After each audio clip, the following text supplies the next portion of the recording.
And I'm not wearing any underwear.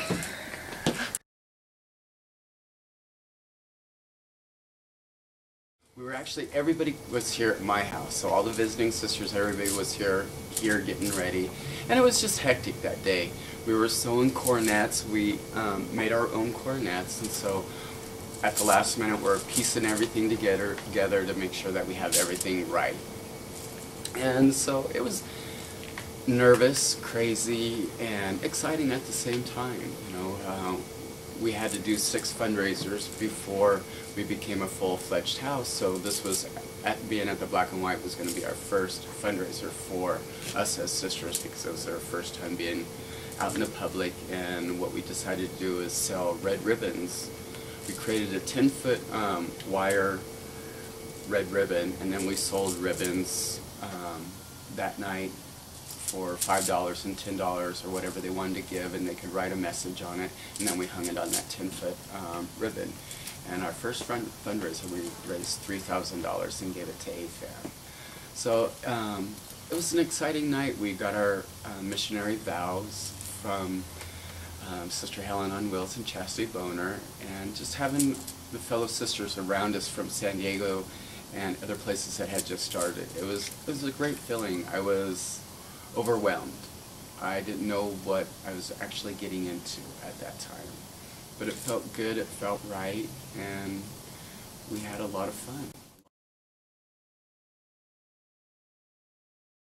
It was funny. I'll tell you a little story. We were going to get name tags, and Sister Glow and I decided, we went out one day to do our name tags. We went to this one printing company and asked them to do our name tags, and says, okay, what are the names? And so we're writing out the names, and he refused to make them. And I said, you refuse? What's wrong with these names? He goes, that's out of line, that's not right, you should.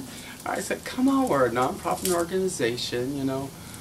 And so that was our first taste of getting that type of reaction from somebody. You know, we hadn't even put on a face or nothing yet, you know. And so it kind of struck us, you know, it took me back a little bit and saying, wow, is this going to really be how it's going to be? But it wasn't, you know. After our first thing at AFAN at the Black and White, and then us going out to the community, our community, I think, was really ready for a group of sisters here. I mean, they've seen them before, and, you know, Las Vegas is a melting pot of everybody, so everybody's been everywhere, you know, in San Francisco or LA, where sisters have been for a while, so they had a good idea what we were when we first came out, and our community opened their arms to us. I mean, I've never been welcomed so greatly in my whole life as when we started the order here.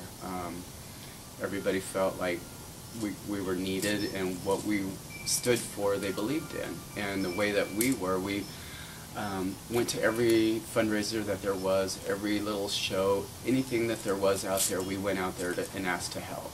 And we wanted to make sure that we were here to help build up the community, to build what they have, and to work with them, you know, to build the bridges between the organizations and the agencies here. Is bring everybody together, let them know that we're all fighting for the same thing. And they believed us, and we were having fun doing it, and I mean, it's history. I mean, it's really amazing how people react to us. I mean, sometimes it brings me to tears when people come up and they bow down at your feet and just say thank you for what you've done. Glow and I were at Crave one night, and this girl ran across the dance floor and just went down on her knees and was just saying thank you for being here, and it was just amazing. And that's from what sisters in front of us have done. You know, they laid the path for us, and so now we're just embellishing on what they've done for us.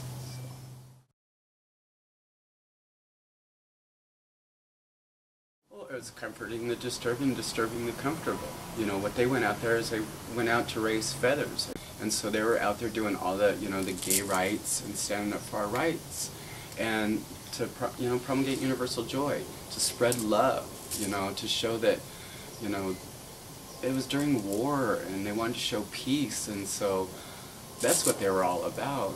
And then when, in the 80s, when HIV hit, that made everybody turn their head.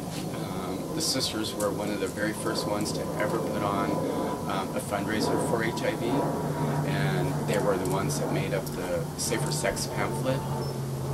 And I mean, the sisters, I mean, I shouldn't say the sisters, but people that were individuals that were a part of the sisters, and their makeup are the ones that made these things happen. And, you know, I really believe it's a calling to be a sister. To fulfill it the way that, I mean, everybody's different. I mean, the way that I feel about being a sister is, it's a lifestyle. I mean, I live this way. I mean, what I promote out as Sister Loosy, Lust Be a Lady, you know, I take it upon myself as my secular self to live up to those as well. Because I'm out there trying to change people's behaviors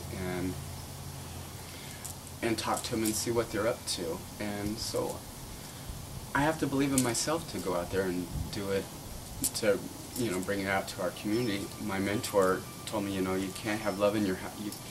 You have to have love in your house before you take it out to the streets. And so, you know, that always stuck with me. And so that's what I try to do. Really try to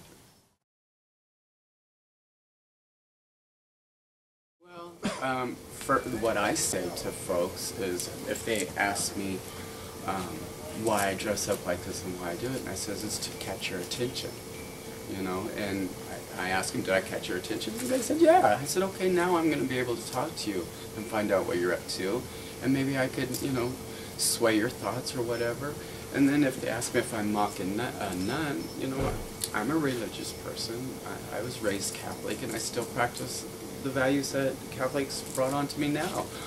And what we preach is love, joy, you know, expiating stigmatic guilt. And my God, or any religion, they don't preach hate. And so if a sister is preaching hate, if I'm mocking somebody as, well, how should I say that?